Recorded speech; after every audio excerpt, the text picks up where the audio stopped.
S&P 500 coming up on 58.50 after hitting a high about 10 points earlier, about 10 minutes ago. Kevin Green joins us, looking at the charts, and a much better one today. KG, this looks pretty good. Dude, knock on wood, man. You said the same thing yesterday. We It was about this time. Exactly.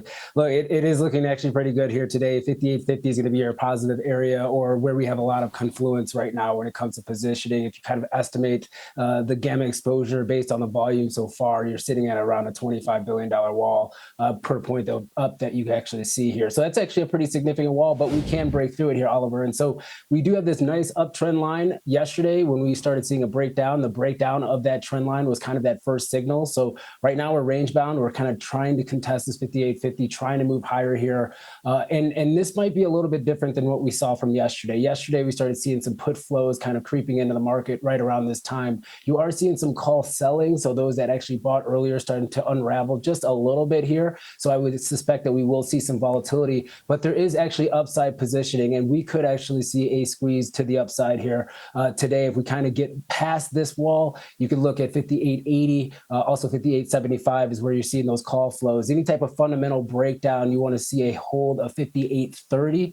That would still be the 200 period moving average on the 15-minute chart that you want to be able to hold. Any failure of that, you're kind of still looking at, going lower here, looking at, 5800. But I would say it seems like it's a little bit different. Hopefully we don't have this de-risking event.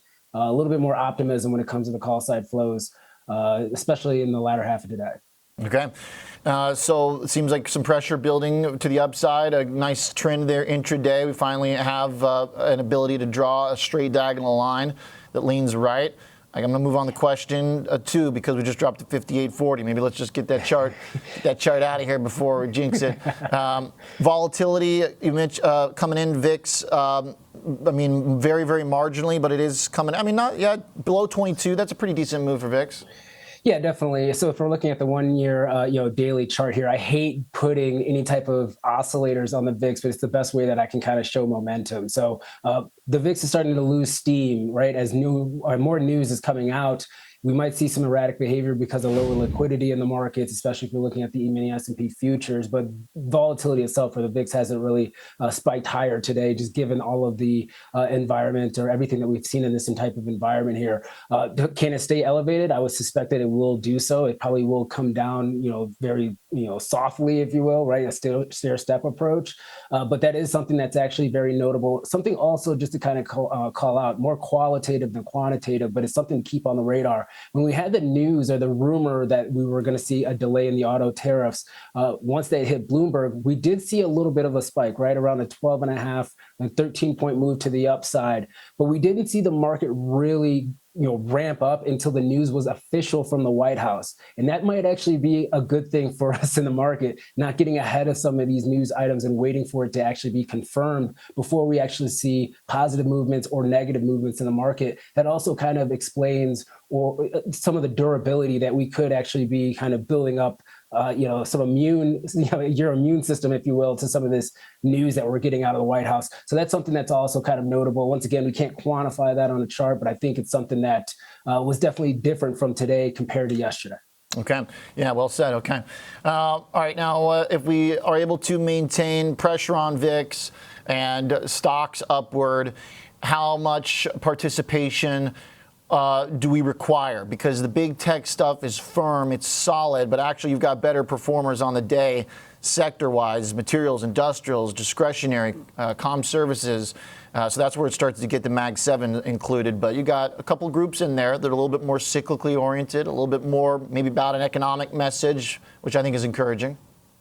Well, all of them were at risk for tariffs as well, right? That, especially when you're looking at the industrials, obviously you're going to want to have participation from communication services and technology. But even if you have like this small rotation that's still kind of putting money to work in defenses, I don't think that's actually really a bad thing. Technically on the chart here, we're kind of going to the upper end of this first channel that we've been kind of highlighting here, which is going to be an area of resistance. We're pretty much testing that right now. What we do not want to do is actually come down and fade and close actually below the opening print point for yesterday, that would actually be a negative. But we have breadth kind of expanding here for now. We're holding the 200-day moving average for now, which is actually pretty good. And on a 4-hour chart, if you kind of look at it, I don't have one, I should have brought it, but you also had a really nice closing hammer candle earlier on today. We haven't seen one of those in a very long time on the 4-hour. So even the daily, you can make a case, yeah, we're making some strides to the upside, hitting some areas of resistance.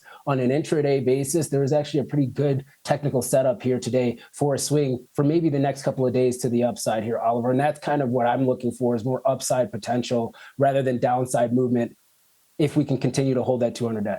Okay. So that seems like a good technical line to hold. The advanced decline, it did kind of weaken and deteriorate a bit, but still recognizable. So the damage may be contained. I mean, that's kind of why I kept pointing to the election week level on the chart and that gap for a lot of these things, because it seemed very symbolic to try and put up a fight there. And so we are. If we do continue this through tomorrow, maybe let's say even into the weekend, KG, if we start to recover lost ground, where might those flows pull us to? Like, what's the best case scenario you could see? Let's just get silly and bullish real quick.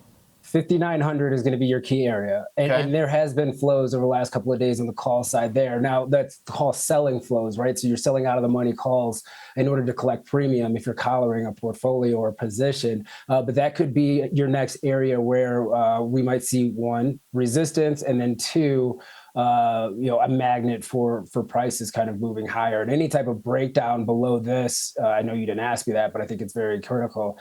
You're looking at 5,600, and that's where it becomes a really big problem for this market. And you start talking about, 10% corrections, unfortunately, right? So we're making some ground. It's looking decent. We're holding the right lines for right now. And to the upside, once again, 5,900, that would be a win if we can close out there for this week. All right. Good stuff. Thanks, KG. Good perspective.